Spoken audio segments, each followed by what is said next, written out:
National record जो 1992 में बना था, 28 साल बाद परवेज ने वो रिकॉर्ड तोड़ा है, जिसके 2019 के अंदर, जिस पे हमें बहुत गर्व महसूस हुआ। हम उसको और आगे मोटिवेट करने के लिए फिर उसको दोबारा से, लेकिन उसकी लाइफ में जो उतार चढ़ाव आए, काफ़ी उतार चढ़ाव आए, कहीं एज का मैटर चला जाता था, कहीं कोई और मैटर हो जाता था। कई बार उसके खेलो इंडिया खेलो जो आसाम गुवाहाटी में हुआ था 2020 में जनवरी के अंदर, उसमें 800 मीटर रेस में उसके पैर में फ्रैक्चर आ गया था, जिसकी वजह से उसकी पोजीशन नहीं आ पाई थी। मैं हूं जहीर खान और आप देख रहे हैं DTV न्यूज़। मेवात के जब प्रतिभा की बात आती है तो कहीं ना कहीं आपको एक ऐसे सितारे देखने को मिल जाएंगे जिन पर फ़ख्र और गर्व किया जा सकता है। मेवात के ज़मीनी स्तर से काम करने वाले मेवात के वो प्रतिभा आपको नज़र आएंगी जिन्होंने देश और दुनिया में अपनी मेहनत का लोहा मनवाया है, और समय समय पर मेवात से ऐसे ही प्रतिभागी निकल कर के सामने आ रहे हैं जो मेवात ही नहीं पूरे देश का नाम रोशन कर रहे हैं। एक ऐसा ही नाम निकल कर के आया जब सनसनी बने परवेज़ खान, जिन्होंने 60वीं नेशनल एथलेटिक्स चैम्पियनशिप में स्वर्ण पदक जीता और मेवात ही नहीं पूरे देश का नाम रोशन किया। आज उसी के घर पे हम मौजूद हैं और उनको बधाई देने वालों का तांता उनके परिवार को लगा हुआ है। इस वक्त उनके परिवार के पास हम मौजूद हैं और बातचीत करेंगे और जानने की कोशिश करेंगे कि जो परवेज़ खान की जो जर्नी रही कैसी रही और इस फील्ड में किस तरीके से उसका आना हुआ और कितनी मेहनत रही और कितना स्ट्रगल उसकी इस पूरी लाइफ में रहा। हमारे साथ उसके परिवार के जितने भी लोग हैं वो मौजूद हैं। ये परवेज़ खान के दादाजी हैं, ये दूसरे दादाजी हैं परवेज़ खान के, और वो पिताजी बैठे हैं परवेज़ खान के, नफीस खान, और ये उसकी फैमिली के सारे मेंबर्स हैं। और जो उसके इस कामयाबी के पीछे एक बहुत अहम रोल जो रहा है वो जनाब ये पेशे से मास्टर हैं और ये चिकित्सा शिक्षा के क्षेत्र में काम कर रहे हैं। इनसे भी बातचीत करने की कोशिश करेंगे, किस तरीके से ट्रेन किया एज ए कोच अगर कहें तो कोई आपत्ति नहीं होगी। जनाब, किस तरीके से देख रहे हैं परवेज़ खान ने एक नेशनल लेवल पर इतना बड़ा नाम रोशन किया है? हाँ, परवेज़ खान ने नेशनल लेवल पे जो नाम रोशन किया है, ये सभी के लिए खुशी का अवसर मिला है, क्योंकि मेवात है जो ये काफ़ी पिछड़ा इलाका है, इसमें खेल स्टेडियम का अभाव था। जो पीछे ये हमारे जितने भी खेत वगैरह दिख रहे हैं, शुरुआत इन्हीं से की थी उन्होंने। जैसे ही वो मतलब सुबह 4 बजे उठना, उसके बाद रेस करना, सबसे पहले जो उसकी प्रतिभा सामने आई वो RFYS गेम है रिलायंस यूथ फाउंडेशन का। उसमें वो रिलायंस की तरफ से मुंबई महाराष्ट्र गए थे खेलने, वहाँ 800 मीटर रेस में उन्होंने गोल्ड मेडल जीता था। तो उसके बाद फिर हमें पता चला कि हाँ ये आगे कुछ कर सकता है। फिर हमने उसको कोऑपरेट करने के बाद दिल्ली जवाहरलाल नेहरू स्टेडियम में रहा। 2018 से वो मेहनत कर रहे हैं। उसके बाद वहाँ पर दिल्ली स्टेट एसोसिएशन गेम होते हैं 6 किलोमीटर रेस, उन्होंने वहाँ भी 3rd पोजीशन के साथ समाप्त की थी, ब्रॉन्ज मेडल के साथ। उसके बाद फिर वहाँ से उसको मोटिवेट करने वाले काफ़ी बच्चे मिल गए, जिनसे वो मोटिवेट होकर साई सेंटर भोपाल चला गया। भोपाल में अच्छी फैसिलिटी थी और जिसके कारण वो अनुपमा श्रीवास्तव वहाँ एक बहुत अच्छी कोच हैं उसकी, जो फ़िलहाल उसको ट्रेंड कर रही हैं। उस ट्रेंड करने के पीछे उसके बाद 2019 के अंदर जो अंडर 16 नेशनल एथलेटिक चैम्पियनशिप थी वो गुंटूर आंध्र प्रदेश में, वहाँ पर उन्होंने अंडर 16 के अंदर नेशनल रिकॉर्ड बनाया है, जो 1 मिनट 54 सेकेंड के अंदर उन्होंने समाप्त की थी।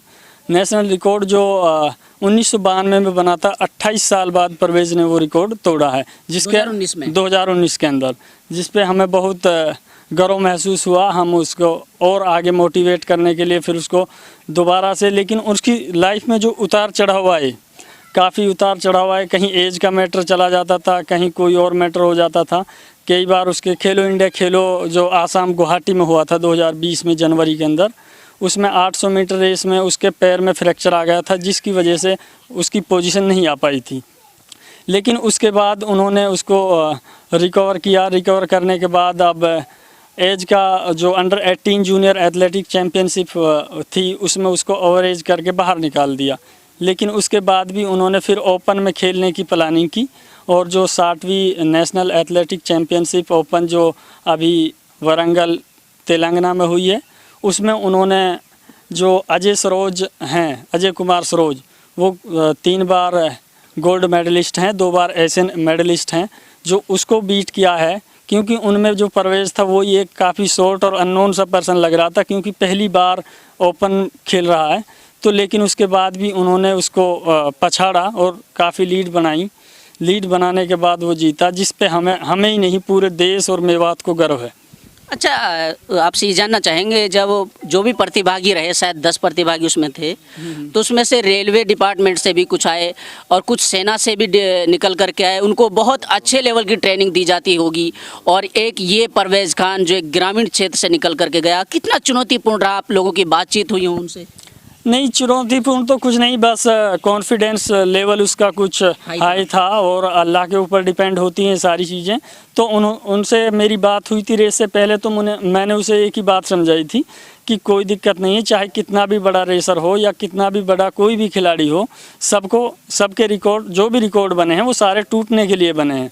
क्योंकि कोई खिलाड़ी ऐसा होता है जो अपने रिकॉर्ड को खुद ब्रोक करता है, लेकिन इनके जो मेडलिस्ट हैं या मेडल हैं या रिकॉर्ड हैं, इन्होंने भी मेहनत करके बनाए हैं। तो उसको फिर मोटिवेट किया, उसके बाद उसका कॉन्फिडेंस लेवल बढ़ता चला गया। कभी भी उसको पैसे से लेकर या किसी भी चीज़ का कोई अभाव नहीं रहने दिया, उसको महसूस नहीं होने दिया कि कोई समस्या है। अच्छा, अब थोड़ा अतीत में जाना चाहेंगे। ये चीज़ें तो हैं, लेकिन लोग जानना चाह रहे हैं, जब से ये सनसनी बने हैं 2 लड़के, एक तो जुनैद खान है और एक ही परवेज़ खान, इसके बैकग्राउंड कैसा है, किसी फैमिली से ये आता है, और ये पढ़ाई के मामले में कैसा है, और इसको किस तरीके की फैसिलिटी प्रोवाइड करवाई गई, और किस परिवार से ताल्लुक़ रखता है, इसके बारे में लोग जानना चाह रहे हैं। जी, जो हमारा परिवार है वैसे कृषि के ऊपर डिपेंड है। जो भी हमारा कार्य है फार्मिंग का है, लेकिन उसके बाद जैसे ही हमने इसको शुरुआत से ही मेवात मॉडल स्कूल में डाल दिया था। मेवात मॉडल स्कूल नगीना के हॉस्टल में रहते हुए वहाँ पर एक मनोज नाम का जो कोच है, जो बॉक्सिंग का है, लेकिन वो एथलीट का नहीं था, लेकिन उसने भी इससे काफ़ी बातें की कि आप रेस में अच्छे हैं तो आप आगे जा सकते हैं। फिर वो घर आ गया था वहाँ से 9th के बाद। तो 9th के बाद घर आने के बाद मैंने इसको यहीं लोकल जो रेसें होती हैं, ग्रामीण क्षेत्र में जो रेस होती हैं, यहाँ पर एक रेवाड़ी से काफ़ी रेसर आए हुए थे जो हरियाणा के टॉप रेसर थे। उनमें राठीवास गांव में उनको पछाड़ने के बाद जैसे ही वहाँ फर्स्ट पोजीशन आई, तो हमने देखा कि इसके अंदर कोई ना कोई प्रतिभा छिपी हुई है जो हम इसको आगे भेजकर निकाल सकते हैं। काफ़ी संघर्षपूर्ण रहा है, लेकिन समय के साथ साथ सारी चीज़ें बदलती रहती हैं, और इन्होंने काफ़ी मेहनत की है, जिसके कारण आज ये इस स्टेज पर पहुंचा है। अच्छा खालिद जी, आप एक एज ए मेंटर कहें, एज ए कोच कहें, और उन्होंने किसी तरीके कहीं पे ट्रेनिंग नहीं ली, और तो क्या मैसेज देना चाहेंगे मेवात के उन प्रतिभाओं को, जो लोग आगे जाना चाहते हैं, जो बच्चे आगे खेलना चाहते हैं, कुछ करना चाहते हैं, लेकिन वो कहीं ना कहीं डिमोटिवेट हो जाते हैं, या यूँ कहें कि सुविधाओं का अभाव, या फिर और भी कई चीज़ें ऐसी हैं मेवात जैसे पिछड़े इलाके से, यहाँ से वो निकल नहीं पाते हैं?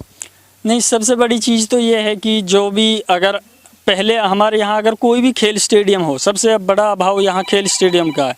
अगर खेल स्टेडियम हो तो बच्चे अपने आप मोटिवेट हो जाते हैं, लेकिन यहाँ पर जो आगे रेस होती है सिंथेटिक ट्रैक वगैरह की ज़रूरत पड़ती है, जो हमारे मेवात में है नहीं, जिसका बहुत बड़ा अभाव है। लेकिन मैं उनके लिए एक ही मैसेज देना चाहता हूँ, क्योंकि वो आर्मी तक सीमित रहते हैं। जो भी यहाँ पर तैयारी करते हैं वो केवल आर्मी के तक सीमित रहते हैं। उनसे मेरी यही है कि दरख्वास्त है कि यहाँ से निकलकर, गुड़गांव थोड़ी दूर है, अपना पास वास बनवाएं। अच्छे अच्छे कोच हैं गुड़गांव में भी, वहाँ धीरे धीरे ट्रेनिंग करें और छोटे मोटे गेम खेलें।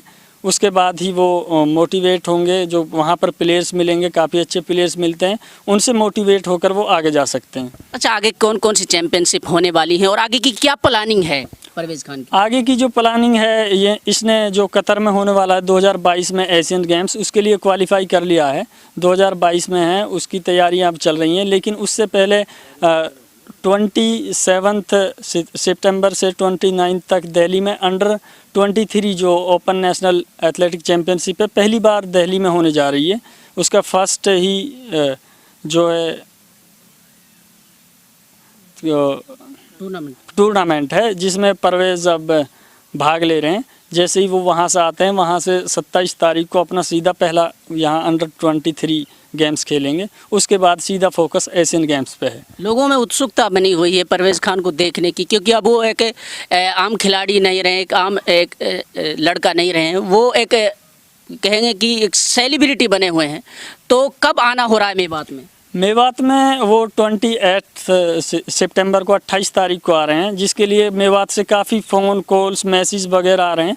मैंने सभी को मैसेज कर दिया है जिनसे मुलाकात हुई है, या मैं सोशल मीडिया के ज़रिए 28 जो सितंबर है उसको परवेज़ यहाँ आ रहे हैं घर पर।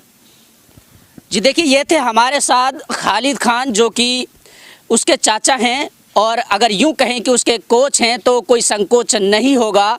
और पूरे तरीके से इन्होंने मेहनत की और काफ़ी संघर्ष किया। उस पूरे संघर्ष के बाद आज उसको ये मकाम मिला है, परवेज़ खान, जिसको बधाई देने का घर पर तांता लगा हुआ है। और पूरे तरीके से मेवात के लोग उस पर गर्व कर रहे हैं, और गर्व क्यों करें भी क्यों ना, क्योंकि एक ऐसा नाम रोशन किया है जो मेवात का एक ऐसा लाल निकल करके आया है जिस पर गर्व किया जा सकता है।